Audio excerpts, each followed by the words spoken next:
Welcome to Conversations for Course Creators. I'm Lucas Marino, your host, and today's topic is pretty cool. It's pretty interesting. It's pretty strategic. It is applied marketing and strategy for selling your courses. And it's an element that you don't read about or hear about very often, but happens quite frequently in my business of helping people launch and sustain their training businesses, right? So, oftentimes, what happens is a course creator or a content creator of some sort comes to me asking me to help them develop a training product and to then help them strategize how to market and sell that product and all the other stuff that comes with this. But for the sake of today's topic, this is where we're at. We're looking to market and sell courses. We're going to exchange those products for money. Okay. This isn't developing products internally for an organization like staff training for your own organization where you're not going to exchange funds with the student. This is specifically for people that are marketing and selling courses to the general population. Okay. So we have this expertise and we know it can solve someone's problem and that it has value because of that, and that people should be interested in buying that product to solve their problem and referencing this product in the future to improve their own performance or that of people on their team, right? This is oftentimes the hope of a course creator. I'll develop a product, a course, some type of training product that helps people go from point A to point B. And when they get to point B, they've solved some problem. So this isn't just general education. This is solving a problem, which it should hypothetically increase the value of that course to your target audience, right? To whoever you envision is your ideal client, customer, student, okay? Person that's going to be interested in exchanging money for training. So, where does this sometimes become a little bit more complicated for my clients? Oftentimes, what happens is my clients have become experts in something, right? And they know a whole lot about that thing. And they know all the places you can apply that solution to solve problems. And sometimes their ideal client or ideal customer, ideal student knows that the particular solution embedded in this training applies to their problem. So it's easy for them to see that if I gain that solution, I may solve my problem with it. Right? You've been doing this your whole life as a consumer. You have a need, you buy something, you exchange money for a product, and then you use that for some intended purpose. But what we often underestimate, especially as experts in a certain field, is whether our ideal client, customer, or student really knows that the solution you've provided through your training product is a viable solution. They don't even know that what you do is a solution to their problem. Now, you might be saying, well, what do you mean? I mean, they know they have a problem and they know there's ways to solve it. I'm not talking about people being aware that your course exists. I'm talking about people being aware that the content of your course actually solves their problem.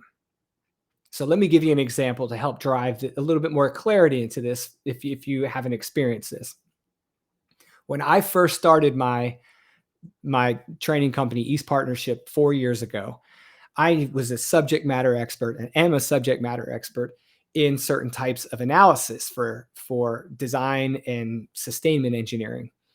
And I know the value of that analysis. And I know that people need that training because you can't get it anywhere.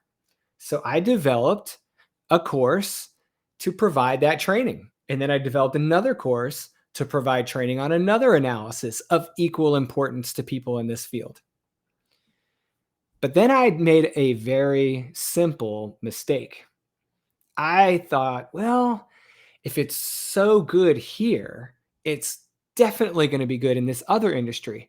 Oh, and by the way, that industry doesn't have a solution for their problem yet. This is the solution that the government's been using. and industry has not adopted it. They're not even aware it exists. So I'm going to be first to market. I'm going to take this solution set and I'm going to bring it to this new industry, energy, manufacturing, you name it. Anyone who's producing things with large physical, complex, critical assets.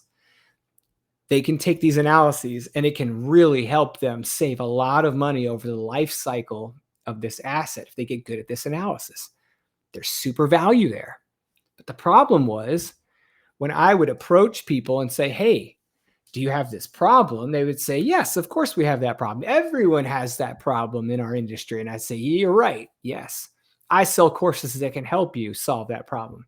And they'd say, oh, very cool. Tell me more. And I'd say, well, there's this thing called level of repair analysis, or there's this thing called maintenance task analysis. And I would describe what those things are and how they are viable solutions for the client's problem. But immediately I could see the hesitation on their face. What is this new thing? How come I haven't heard about this before? What makes this so good? They're unfamiliar with the solution that I'm providing them. And so now I'm not just selling courses, I'm also having to market and sell the actual thing that the course is about. And that's a lot more work than just selling a course on a topic that people are somewhat familiar with. So, what would be a course that people are somewhat familiar with? In my space, in training, people have to market courses. I'm not the marketing guru. I don't have a social media marketing company, but I do a lot of it and I understand a whole lot of it. And I help people get from point A to point B in those areas of their business. So if I go to course creators and say, you're going to have to market that thing, and I developed a course to help you market courses, they would immediately have context. They would immediately know, oh, okay, there's options that they're already familiar with. They're just not deep enough in that discipline. Maybe they don't know how to specifically leverage their social media. Maybe they don't know how to build an email following or an email distribution list. Maybe they're not sure how to create a funnel for their products and incorporate all of these things into their business strategy so they can exploit their product ladder. But they understand the term marketing and they understand what social media is and they understand paid ads. They just don't know how to do all those things to the level they want to do them to extract the most value out of their marketing strategy. But I didn't have to convince them of what social media is. And I didn't have to convince them of what email is. And I didn't have to convince them of what paid ads are. And that's the difference. When I went to my clients about this special type of analysis, I had to teach them about what it is and why it works and why it's a viable solution to their problem well before I could actually talk about what I offer that packages this solution and how much it costs and how available it is and what format it's in. So you find yourself doing a whole lot more work to market and sell a unique solution to their problem, or at least a solution to their problem that they don't have general familiarity with. Now, this is a bigger problem for people in specific deep fields of practice, okay? Less so for people that are in more generalized fields of practice. So if you're in a field where things are very specialized and the community is rallied around, the professional community in that industry is rallied around certain key concepts, applications, things, then those people have a pretty deep understanding of those things. You may be marketing courses on those things. They're easy to adopt. It just has to be the right format. And again, here's where the big point comes in. They want to buy it from you. Okay, they want to buy it from you. I'm going to talk about that a little bit more in a moment because it's super critical. But when you bring them something unique that they're unfamiliar with, now there's some hesitancy, there's some period of adoption. You're going to have to immerse them in some material for a while. You have a higher dependency on free content to kind of build that understanding and that trust. Could be free webinars, could be downloadable PDFs, which honestly, not a lot of people are going to take a lot of time to read if they're in any depth. You have to cater to the behaviors and the context of your future student. That's the big push here. So if you look at your future student and you say, well, they have this problem and they know solutions are out there, but they're not familiar with this particular method, this particular application, this particular way of solving their problem, I'm going to expect some hesitancy.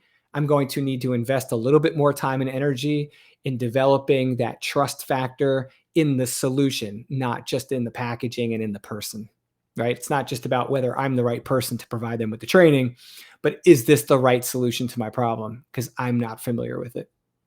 Now, on the other side of the spectrum, I have clients that come in and they say, well, why should I develop a course on this thing when there are already a bunch of options out there for my potential students?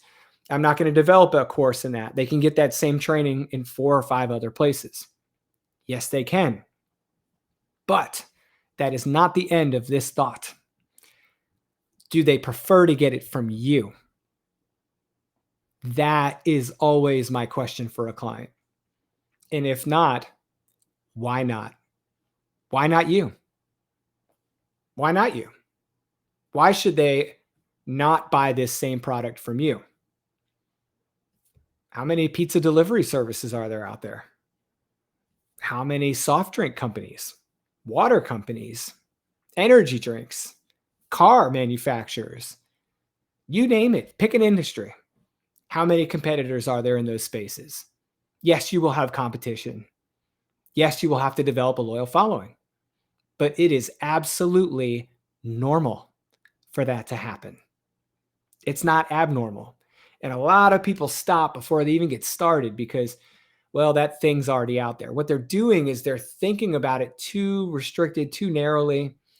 They're saying, well, I can't offer anything different. And immediately I have my hand raised to oppose that thought because you are different and your approach can be different. And what you offer somebody can be different than what they can find in every other resource. And that differentiator is going to be your edge. That's what's going to drive people to you. Now, how does this work from a marketing perspective or a how available is your market? How available is your student, your client? Well, if there is a lot of competition and it's in a very large market, you'll be okay. If it's a very large amount of competition in a very small market, the challenge is greater. Okay. There's less potential buyers, there's more competition. So the ratio is different. Whereas if you're in a very large market, a very large population of people, it's immediately applicable to them and they can adopt it from you because they prefer to give you their money than someone else. Now you've got a winning strategy for a large market with some pretty good competition in it. And so these are just a couple things to think about that often plague people as they get a little further down the road. Where does this come up? Well, people that are really good about strategizing and planning run into these questions very early in their process, some before they even start developing the curriculum for their course. They have a concept, they've got an idea, they're thinking through it. They're like, dude, I'm going to do this. And then they go, okay, how is this going to look if I execute it? What type of business structure? How am I going to market this? Where do I package it? How do I deliver it to the client? What's the price? All these things are coming up. They're starting to think really big about this. Other people have said, I'm going to develop a product and then I'm going to figure out how to market it. I'm not going to sit here and tell you that one option is better than the other. I will just recommend that you do the strategy and planning first, but don't be deterred very easily. So think beyond the barriers. If a barrier comes up in that strategy and planning, don't say, well, that's it. Yeah, there's a lot of competition. The next question should be, is that something I can overcome? And if so, and it's almost always a yes, if so, how? How? And you might even be in competition with an original equipment manufacturer or a distributor or creator of software, the people that own that product. You may be in competition with them, but they being the client, may want to spend money with you rather than that company Sometimes people are motivated to give money to the small guy, the little guy. They want to give it to the small business, the up and comer, the young new entry to the market, because it's not like an extraordinarily priced product. In other words, they've got a little bit of commodity purchase going on here. Yeah, you know what? I'll help this person out. By the way, I really like their personality, their presence. There's your social media at work, right? Their brand, there's your social media at work, and their approach, personality, perspective, expertise, experience, all kind of bundled up, right? That's where that approach comes from. So be the person you want your client to want to buy from. Be that person. I'm very intentional about this in my business strategy. Right now, I could be sitting here in a suit and tie. And for some of my packages and prices, that might very well be what those clients would prefer to see. However, I want people to understand that I am absolutely who I am. And I work from home, and I've got a tremendous amount of experience, and we have bench strength, and I've got a team of contractors and employees and people that are partners that we can attack problems in very unique ways. That's where the value is. If you're just worried about whether I wore a blue t-shirt on a YouTube video, I might not want to be your provider. We probably aren't going to jive very well, right? Not because I'm being confrontational. It's just that those types of personalities may or may not fit for me. Just like I don't want the very, very low paying, high demand type of clients either, where they expect the world and they want to pay the absolute bare minimum for it. Those people tend to be very difficult. My marketing strategy, my business strategy, my products are all geared toward a balanced approach. I'm not the most expensive, but I'm also not the cheapest. I don't provide very basic, low level commodity type purchases as my primary offer, even though I do have a few. But I'm also not strictly in the upper end as far as pricing and programming goes as well. I'm very selective in who I tend to work with based on some interactions that I have with people, because I feel like that's the key to successful project execution. It's not being snobby. It's just that I've learned the hard way over 4 or so years that I have to make sure I align my personality and my business, and that I align both of those things with my clients and their projects. And what ends up happening is they understand the solution I'm providing in a much easier way when I do that. They understand that if I have a unique approach, that there's a little bit more trust there because I'm the person they want to work with. And I tell them, oh, yeah, no, this will absolutely solve that problem for you. It might be something you're not familiar with, but let me explain. And they're more willing to listen because we have connected in a way that is not strictly business. So when I strategize, I think about who that person is. I try as hard as I can to actually pick someone in my life that is that person and build my product around that person. My brother, right? And I'm not saying it has to be that close, but I might say, I'm marketing this to essentially my brother. So I'm going to build this thing for him, and I'm going to build the marketing for him in a way that he will understand, will resonate with him, draw him in, establish trust with him, and make it so that he's comfortable exchanging his hard-earned money for my very well-developed product. And then in the end, if we've met all the marks and they feel good that they got a solution for the price they paid, that's all reasonable, everyone walks away happy. Their problem is solved. They don't feel like they made an imbalanced investment. You profit off of your course. You feel like you've done the right thing for your client. Everyone's good. When those things start to get out of balance, it's usually because there's a misalignment of client and solution, or misalignment of client and provider as far as personality or way of work or expectations go, or it's just not the right market. In other words, if you spread too far and you don't really get into that right area, and you don't send the message properly, and you don't educate people well enough on what that potential solution is that's offered in your training, or they're unfamiliar with it, there becomes a greater risk for letdown. Their expectations may not be met. So This is why if you have a unique product offer, you have a lot of explaining to do up front to eliminate some of that risk and make sure that they understand what they're investing in. And if you don't have a very unique offer, but you have a unique way of developing it, you still have a strong business case. You still have the ability to succeed, and you really need to become the provider of choice, okay? The one that they want to spend their time and money with. And then you'll be good to go. The rest of it is all the business side and the development and doing the right thing. We've had this conversation assuming you have all the right pieces in place, that your product is professionally developed, that you make it easy for your client to buy once they're incentivized to do so or they've made up their mind to do so, and that you're a good communicator and that you're doing the right thing for people and they're doing the right thing by you. So if all these pieces fit together, you can overcome those things, you can sell courses. And of course, all that's possible. So it's possible for you to sell courses. All right. So that's today's topic. It's a bit strategic, it's a bit around, but this is the stuff that really starts to help the rubber meet the road when you're out there developing and selling your training products. Okay. Be safe out there. I'll talk to you guys in the next episode.